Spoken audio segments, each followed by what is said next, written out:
Дорожно-строительные службы Коми отходят от легкого шока и восстанавливают прежние объемы работ. Ранее на карьере в поселке Чиньяворок Нижпогосского района Коми сломалась установка по дроблению фракции щебня, которые применяют в нижних слоях асфальтобетона.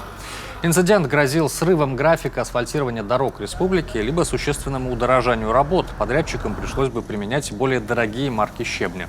Однако на карьере в Чиньявороке ситуацию исправили быстро, ввели в строй еще 2 установки, сообщил Юргану замминистра строительства и ЖКХ Коми Эдуард Слабиков. Там была такая установка «Оптима», которая дробила щебень в определенной фракции 8,16,08, которая идет в асфальтобетон на нижние слои. И да, она сломалась. И за это время смонтировали 2 установки, запустили новые, которые они до этого приобретали. И сейчас они работают именно для выработки этих фракций. Ну, я думаю, что катастрофа бы не случилась в любом случае. Нашли бы вариант, как из этой ситуации выйти. Но в данной ситуации, вот этот карьер «Автодор», я считаю, справился, и мы продолжаем работать.